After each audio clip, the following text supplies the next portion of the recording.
I'm gonna tell you everything about Shahid Kapoor straight from his lifestyle to his filmography and हम इस बारे में भी बात करेंगे कि 20 साल से भी ज्यादा इंडस्ट्री में होने के बावजूद भी शाहिद कपूर को एज अ सुपरस्टार वाली लिस्ट के अंदर कंसीडर क्यों नहीं करा जा रहा है। तो शुरुआत करते हैं बेसिक से। तो शाहिद कपूर का जन्म 25 फरवरी 1981 के अंदर हुआ। Shahid Kapoor Indian actor Pankaj Kapoor and Neelima Azeem ji के बेटे हैं। तो हो सकता है कि तुम्हारे दिमाग में ये चीज आ रही हो कि शाहिद कपूर भी एक नेपोटिज्म का प्रोडक्ट है, जिसका मैं जवाब देना चाहूंगा कि नहीं, वो बिल्कुल भी नहीं है and there is a reason behind it. देखो, उनके जो पिता हैं पंकज कपूर साहब, वो बहुत ही ज्यादा well established main lead type actor नहीं है। उन्होंने अपनी पूरी लाइफ सपोर्टिंग एक्टर के तौर पे बिताई है। तो शाहिद कपूर के करियर की जो स्टार्टिंग है वो कोई केक वॉक नहीं थी। उन्हें भी अपने करियर की स्टार्टिंग के अंदर स्ट्रगल करना पड़ा है, जिसका अंदाजा तुम इसी चीज से लगा सकते हो कि उन्होंने दिल तो पागल है एंड ताल मूवी के अंदर बैकग्राउंड डांसर के तौर पे काम करा है एंड दैट टू अनक्रेडिटेड। जिसके बाद उनकी करियर की एक्चुअल शुरुआत जो हुई थी एज अ एक्टर के तौर पे, वो हुई थी ईयर 2003 में रिलीज हुई मूवी इश्क विश्क से, जो कि एक इंस्टेंट हिट थी एंड उसने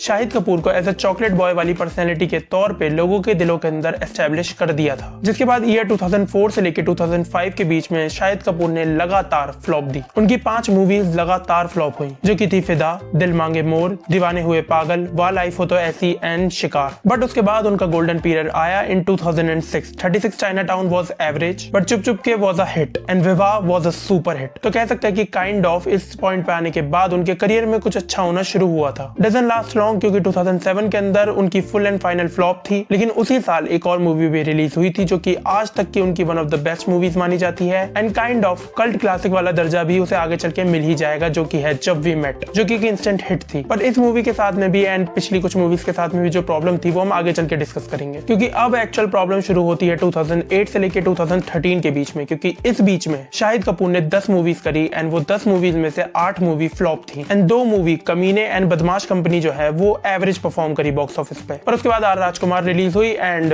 he was back on track. काश ऐसा होता, लेकिन ऐसा हुआ नहीं, क्योंकि उसके बाद उनकी हैदर रिलीज हुई जो कि हिट थी, शानदार रिलीज हुई जो कि फ्लॉप थी, फिर उड़ता पंजाब हिट थी, रंगून फ्लॉप थी, पद्मावत हिट थी, 32 गुल मीटर चालू फ्लॉप थी, कबीर सिंह ब्लॉकबस्टर थी, लेकिन उसके बाद जर्सी रिलीज होगी जो कि एक फ्लॉप थी एंड अभी तेरी बातों में ऐसा उलझा जिया रिलीज हुई है जो कि हिट होने वाली है। तो तुम क्रोनोलॉजी को समझ पा रहे हो कि सबसे पहले एक मूवी हिट होती है, फिर फ्लॉप होती है, फिर हिट होती है, फिर फ्लॉप होती है, यही चले जा रहा है पिछले काफी समय से। एंड इससे अब तुम एक अंदाजा लगा पा रहे होगे कि क्यों मैं स्टार्टिंग के अंदर कह रहा था कि शाहिद कपूर एक सुपरस्टार वाला दर्जा अभी तक नहीं पा पाए हैं। इसका सबसे बड़ा रीजन यही आ जाता है कि वो ऑडियंस तो छोड़ो बल्कि प्रोड्यूसर के अंदर भी कॉन्फिडेंस नहीं जगा पा रहे। उनकी एक मूवी हिट होती है, दूसरी वाली फ्लॉप हो जाती है। अब इस बीच के अंदर प्रोड्यूसर कैसे डिसाइड करे कि आखिर मैं इस बंदे को कास्ट करूंगा तो मूवी हिट होगी या फिर फ्लॉप होगी। एंड उससे बड़ी प्रॉब्लम जो है वो ऑडियंस के माइंडसेट के अंदर है। लाइक उनकी जो भी मूवी हिट होती है उसका क्रेडिट किसी और को ही दे दिया जाता है। एग्जाम्पल से समझाता हूँ, जब भी मेट हिट हुई लेकिन उसका ज्यादा क्रेडिट करीना कपूर को गया। हैदर एंड उड़ता पंजाब जो है वो एक मल्टी स्टारर मूवी थी। पद्मावत के अंदर काफी ज्यादा सॉलिड परफॉर्मेंस देने के बावजूद भी क्रेडिट गया रणवीर सिंह एंड दीपिका पादुकोण को। कबीर सिंह को लेके मैं कह सकता हूँ कि हाँ यार, ये उनकी एक सोलो हिट थी। वांगा इन्फ्लुएंस था, लेकिन उस समय तक वांगा भी कौन सा एस्टेब्लिश थे। एंड अभी तेरी बातों में ऐसा उलझा जिया रिलीज हुई है जिसके अंदर ज्यादा क्रेडिट जो है वो कृति सेनन को जा रहा है। मैं ये नहीं कह रहा कि इन सबके क्रेडिट जो है वो गलत है, लेकिन भाई बंदे को अप्रिशिएट तो कर लो थोड़ा सा। एंड क्रेडिट छीनने के अलावा भी उनके लाइफ के अंदर एक बहुत बड़ी प्रॉब्लम रही है, जो कि है टाइमिंग की। शाहिद कपूर ने अपना डेब्यू करा था 2003 के अंदर, लेकिन उनके आने से पहले ही इंडस्ट्री के अंदर ऋतिक वर्सेस विवेक चल रहा था, जिस बीच के अंदर वो फिट ही नहीं हो पाए। एंड जब तक उन्होंने अपने आप को एस्टेब्लिश करा तब तक रणबीर वर्सेस रणवीर शुरू हो गया। तो हर बार जब ये वर्सेस वाली बैटल होती है हम लोग अकाउंट के अंदर कभी भी नहीं ले पाते हैं शाहिद कपूर को, जिसकी वजह से वो बंदा हमेशा ही साइडलाइन होकर रह जाता है एंड